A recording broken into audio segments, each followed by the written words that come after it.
Hello दोस्तों, कैसे हैं आप सब। स्वागत है आप सभी का कॉमिक वर्ल्ड चैनल पर। तो चलिए दोस्तों, शुरू करते हैं डायमंड कॉमिक्स में मामा भांजा सीरीज़ की पहली कॉमिक्स, मामा भांजा और चतुर खरगोश।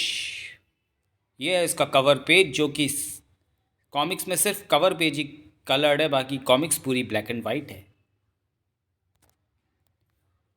मामा भांजा और चतुर खरगोश। नरसिंहपुर नामक ग्राम में एक किसान रहता था। सभी उसे प्यार से मामा कहकर पुकारते। उसके कोई अपनी संतान नहीं थी। उसने अपने भांजे को गोद ले लिया और लाड़ प्यार से पालने लगा।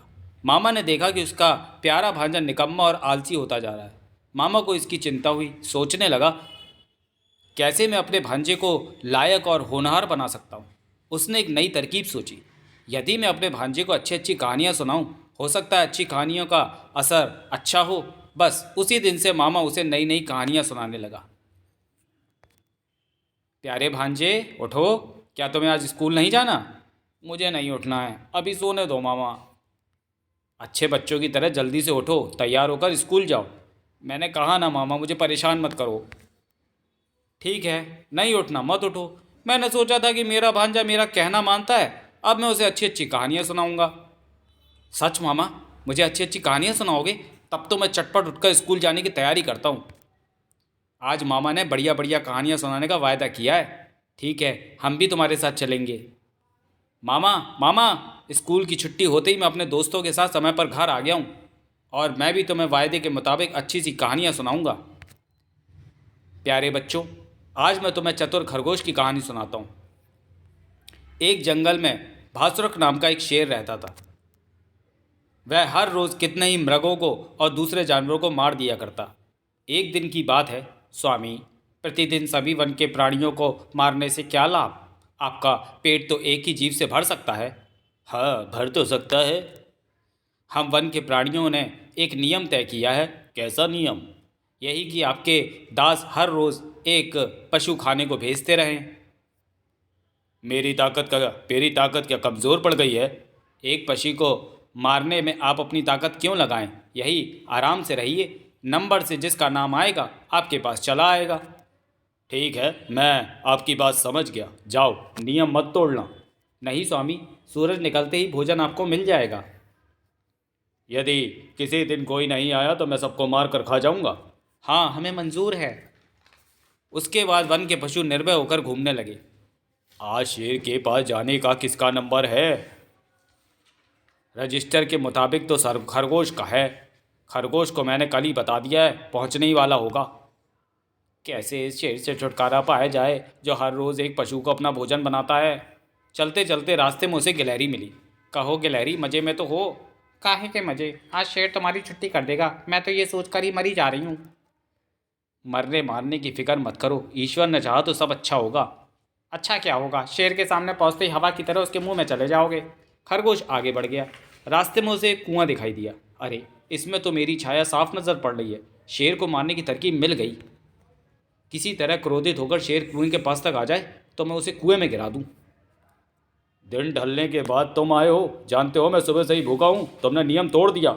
स्वामी, इसमें मेरा कोई दोष नहीं है। दोष तुम्हारा नहीं, मेरा है, जो मैंने तुम्हारी बात मानकर हाँ कर दी। आप मेरी बात तो सुने तब कुछ कहें। कहो, क्या कहना है? राजन, आज प्रातः मुझे आपके भोजन के लिए 4 अन्य खरगोशों के साथ भेजा गया है। बाकी 4 और कहाँ हैं? बाकी 4 एक अन्य शेर ने, जो स्वयं को यहाँ का राजा कहता है, रोक लिया है। क्या पकते हो? मैं यहाँ का राजा हूँ। यही बात मैंने उससे कही, मगर वह नहीं सुना। वह नहीं माना और डांट कर कहा, जाओ अपने उस दम्भी राजा को बुला कर लाओ। मेरे देखते ही या तो वह पूछ दबा कर भाग खड़ा होगा, अथवा मैं उसे मार कर खा जाऊंगा। बस बस, यही तो मैं चाहता हूँ। खरगोश शेर को साथ लेकर जाता है। चलो और मुझे दिखाओ वह कहाँ है और किस गुफा में रहता है। इसी गुफा में है स्वामी, झांक कर देखिए। अबे हिम्मत है तो बाहर निकल कर आ, अंदर चोरों की तरह क्यों छुपा है? लगता है वह आपसे लड़ने को तैयार है। मैं भी तैयार हूँ। इतना कहते ही शेर कुएं में छलांग लगा देता है। अब तुम अपने शेर को पछाड़ो। मैंने अपना शेर पछाड़ दिया। सुनो सुनो जंगलवासियों, अब जंगल का राजा कभी भी किसी को मार कर नहीं खाएगा। क्या हुआ? ये कैसी खबर है? हाँ, मैंने उसकी हमेशा के लिए छुट्टी कर दी। इस प्रकार बच्चों, खरगोश की बुद्धिमानी से बलवान शेर का नाश हो गया और जंगल के सभी जानवर आनंद में जीवन व्यतीत करने लगे। मामा, मामा, कहानी हमें बड़ी अच्छी लगी, ऐसी कहानी और सुनाइए। अच्छी कहानी सुनाने से पहले प्रतिज्ञा करो, हर समय पर हम समय पर स्कूल जाएंगे और हमेशा बड़ों का कहना मानेंगे। हम समय पर स्कूल जाएंगे और हमेशा बड़ों का कहना मानेंगे। अच्छा बच्चों सुनो। एक बड़े नगर में एक साहूकार रहता था, साहूकार अशरफी लाल। अरे, इस हिसाब से तो अभी मूलधन से ब्याज दुगना भी नहीं हुआ। मूलधन से ब्याज कैसे बढ़ाया जा सकता है? एक बार दो चालाक दोस्त साहूकार के यहाँ पहुँचे। सेठ जी, हमें 50 रुपये कर्ज लेना है। कर्ज 50 लो या 500, मैं और किस लिए बैठा हूँ। तब फिर हमारा नाम पता लिखकर हमें 50 रुपये दे दीजिए। मगर तुम कर्ज कब तक लौटाओगे? बहुत जल्दी, बस अगले जन्म में। यहाँ अपने हस्ताक्षर करो और रुपया ले जाओ। मुनीम जी, इनका नाम खाते में लिख लो। ये लोग रुपया अगले जन्म में चुकाएंगे। यार, ये साहूकार भी कितना मूर्ख है। कहीं रुपया भी अगले जन्म में लौटाया जा सकता है? हाँ यार, हमने साहूकार को कैसा मूर्ख बनाया। उन्हें जंगल में ही शाम हो गई। यार, गांव तो अभी दूर है, जंगल का भयानक रास्ता कैसे कर पार कर पाएंगे। ठीक है, आज रात को इसी गांव में विश्राम करते हैं। जिस घर में उन्होंने रात गुजारी, उनके यहाँ 2 बैल थे और वह आपस में बातें कर रहे थे। मित्र, हमारी तुम्हारी ये आखिरी रात है, ऐसी बात कैसे कहते हो? यार, मैंने अभी बातचीत करते हुए 2 आदमियों की आवाज़ सुनी है। आवाज़ तो मैंने भी सुनी है, मगर यहाँ हमारे अलावा और कौन हो सकता है? आवाज़ सुनकर वे दोनों चौकन्ने होकर बैठ गए। मैंने अपने मालिक से पिछले जन्म में 200 रुपये उधार लिए थे। इस जन्म में महीनों उसकी गाड़ी में जुता रहा, अब कहीं जाकर उधार चुका पाया हूँ। मित्र, मेरी मृत्यु भी कल होने वाली है। मैं भी अपने मालिक से कर्ज से मुक्ति पा जाऊँगा। सुनो सुनो, लगता है ये दोनों बैल आपस में बातें कर रहे हैं। आवाज़ फिर सुनाई पड़ी। तो कल हम दोनों ही मरने वाले हैं। हमने अपना कर्ज चुकाने में कितनी तकलीफ़ उठाई है। आओ आज गले मिल लें, कल मिल पाएँ या नहीं। यार, इन्हें पिछले जन्म का कर्ज चुकाने के लिए बैल बनना पड़ा, तब जाकर कहीं कर्ज से छुटकारा मिला। रात भर डर के मारे सो नहीं सके। नींद भी आई तो दोनों ने सपने में देखा कि वे बैल बने साहूकार की गाड़ी में जुते हैं। सवेरे उठे तो देखा दोनों बैल अपनी अपनी जगह मरे पड़े हैं। यार, कर्जा लेना बुरा है, अगले जन्म का तो उससे भी बुरा है। जल्दी से जाकर साहूकार के रुपए लौटा दो, इसी में भलाई है। साहूकार जी, हम आपका धन लौटाने आए हैं। मुनीम जी, खाते में से इनका हिसाब चुकता कर दो। हाँ, मगर हमें इसी जन्म में अकल आ गई। ये दोनों तो अगले जन्म में हिसाब चुकता करने की बात कहकर गए थे। कर्ज तो चुकता चुकता हो गया, मगर एक दिन का ब्याज ब्याज देने के लिए तो हमारे पास कुछ नहीं है। नहीं है तो एक दिन हमारे खेतों में काम करो या अगले जन्म में लिख दें। नहीं नहीं, अगले जन्म के लिए हमें अपने ऊपर ब्याज नहीं लादना। हम आपके खेतों में काम करने जाते हैं। उस दिन दोनों चालाक दोस्तों ने साहूकार के खेतों में काम किया और कर्ज से मुक्ति पाई। मामा, सचमुच कर्ज लेना सबसे बड़ा अपराध है। कर्जा उतारने के लिए आदमी को जानवर का जन्म लेना पड़ता है। कभी भूल कर कर्ज न लेना, बनकर बैल पड़ेगा ढोना। मामा, मामा, एक कहानी और सुनाओ। अच्छा बच्चों सुनो, चतुर बीरबल की कहानी। उस समय बीरबल की उम्र यही कोई 15 साल की रही होगी। माता पिता परदेश चले गए। बीरबल को अपना गुजारा करने के लिए पान की दुकान खोलनी पड़ी। आज मुनीर मियाँ कैसे है मेरी दुकान की ओर तेजी से आ रहे हैं। अरे मियाँ, ऐसा क्या हुआ, हाँफते आ रहे हो? बस बस, कुछ ना पूछो, गजब हो गया। क्या बताऊँ, बादशाह सलामत को कर्ज तो चुकता हो गया, मगर एक दिन का ब्याज ब्याज देने के लिए तो हमारे पास कुछ नहीं है। नहीं है तो एक दिन हमारे खेतों में काम करो या अगले जन्म में लिख दें। नहीं नहीं, अगले जन्म के लिए हमें अपने ऊपर ब्याज नहीं लादना। हम आपके खेतों में काम करने जाते हैं। उस दिन दोनों चालाक दोस्तों ने साहूकार के खेतों में काम किया और कर्ज से मुक्ति पाई। मामा, सचमुच कर्ज लेना सबसे बड़ा अपराध है। कर्जा उतारने के लिए आदमी को जानवर का जन्म लेना पड़ता है। कभी भूल कर कर्ज न लेना, बनकर बैल पड़ेगा ढोना। मामा, मामा, एक कहानी और सुनाओ। अच्छा बच्चों सुनो, चतुर बीरबल की कहानी। उस समय बीरबल की उम्र यही कोई 15 साल की रही होगी। माता पिता परदेश चले गए। बीरबल को अपना गुजारा करने के लिए पान की दुकान खोलनी पड़ी। आज मुनीर मियाँ कैसे मेरी दुकान की ओर तेजी से आ रहे हैं। अरे मियाँ, ऐसा क्या हुआ, हफ्ते आ रहे हैं? बस बस, कुछ ना पूछो, गजब हो गया। क्या बताऊँ, बादशाह सलामत को मैंने पान पेश किया, बस पान खाते ही वे लाल पीले हो गए। बोले शाम को तुम पाव भर चूना लेकर आना और साथ में कफन भी। मैं समझ गया, तुमने पान में चूना ज़्यादा लगाकर बादशाह को खिला दिया, बस बादशाह नाराज़ हो गए। हाँ, मैं भी यही समझता हूँ। फिर क्या चाहते हैं? अजी जैसे भी हो मुझे इस मौत से छुटकारा दिलाइए। मौत से छुटकारा तो तुम्हें ईश्वर ही दिला सकता है, और दिला दिया समझो। बादशाह के सामने जाकर तोल कर पाव भर चूना खा जाओ और हंसते हंसते घर जाओ। जल्दी से कहो कैसे? बताओगे भी या यूं ही समझाते रहोगे? बताता हूँ, खुदा तुम्हें तरक्की दे, जरा जल्दी कहो। चूना खाने से पहले घर से घी पी कर जाना, बस चूने की यही काट है, कतई असर नहीं होगा। क्यों मियाँ जी, पाव भर चूना लेकर आए हो? जी हाँ गरीब परवर, हमारे आदेशानुसार सारा चूना खा जाओ। तुम बड़े बुद्धू हो, जाओ कफन ओढ़कर सो जाओ। शाम को मियाँ जी बादशाह के सामने पान लेकर पहुँचे। मुनीर मियाँ, तुम तो भले चंगे हो, तुम पर चूने का असर नहीं हुआ। हुजूर के इकबाल से बच गया समझो। कैसे? एक नन्हे बालक की सूझबूझ से। उस बालक को हमारे दरबार में पेश करो।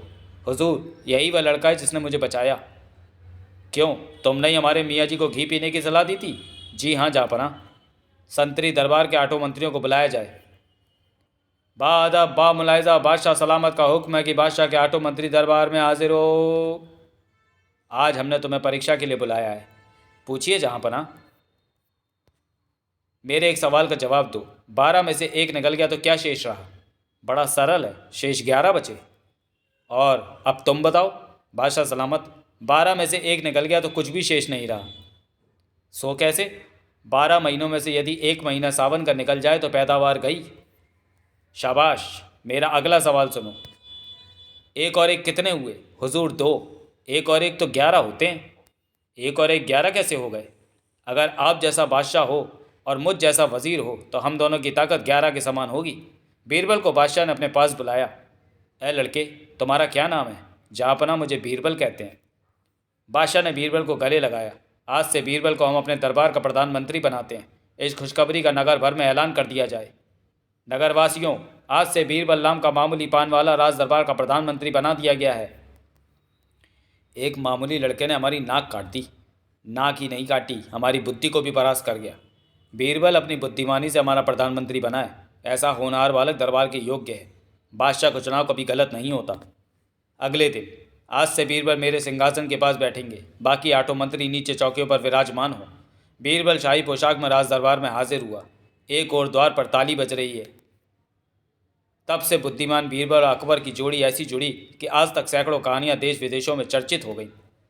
बचपन से ही बुद्धिमानी का परिचय देने वाले आगे चलकर बड़ा बुद्धिमान बनता है। खूब समझे भांजे, पूत के पाँव पालने में ही नज़र पड़ जाते हैं। हमें एक और कहानी सुनाओ ना मामा।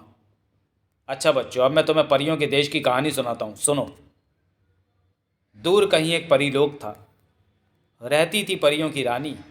जादू की एक छड़ी हमेशा रहती उसके पास, जिसको लेकर घूमा करती धरती और आकाश। बच्चे उसे पकड़ना चाहें झट गायब हो जाती, दूर हवा में हाथ हिलाती और वहीं खो जाती। एक दिन रानी परीलोक में लौटी बड़ी उदास, जैसे कुछ खोया हो उसका, बुझी न मन की प्यास। देख उदास रानी को बोली ये जादू की छड़ी, कहो समस्या क्या है रानी, दूर करूं इस घड़ी। धरती के प्यारे बच्चों को गले लगाना चाहूं, उनके साथ बिताऊं कुछ दिन अपना मन बहलाऊं। बस इतनी सी बात है रानी, मैं चटपट जाती हूँ, धरती के प्यारे बच्चों को साथ लिए आती हूँ। धरती पर गहन अंधकार है, तारे टिमटिमा रहे हैं, बच्चे अपने अपने बिस्तरों पर सोए हैं। बच्चों की पलकों में भेजा सपना ये अलबेला, लगा इमरती के आंगन में रसगुल्लों का मेला। बच्चे खुश हो गए, नाचने ताली बजाकर, नाचे ताली बजा बजाकर, और छड़ी जादू की खुश थी सपने नए सजाकर। आओ राजू, तुमको सैर कराऊं, रंग बिरंगा प्यारा प्यारा परिलोक में दिखलाऊं। परिलोक क्या देख सकूंगा, सचमुच बात सही है।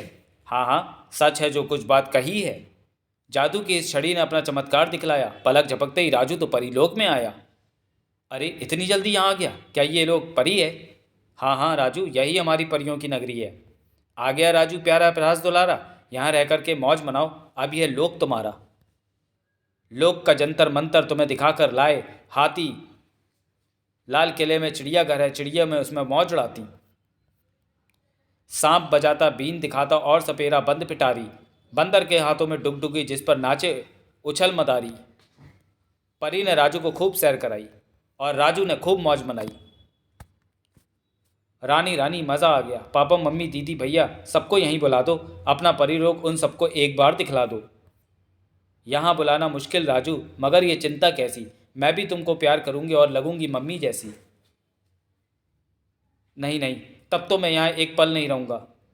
वापस मुझको घर भिजवा दो वरना शोर करूँगा। लगता है यहाँ तबीयत नहीं लग राजू की। तो मैं हमेशा को देती हूँ छड़ी में जादू की। जादू की ये छड़ी बताओ मेरे किस मतलब की, सपने में मुझको ले आई देकर थोड़ी झपकी। नहीं नहीं, तुम जो चाहोगे पाओगे, उस पर इम्तहान के पर्चे तक भी यह कर देगी। जादू की इस छड़ी से बढ़कर छड़ी है मेरे पास, जादू से ज़्यादा है हमको ही उस पर विश्वास।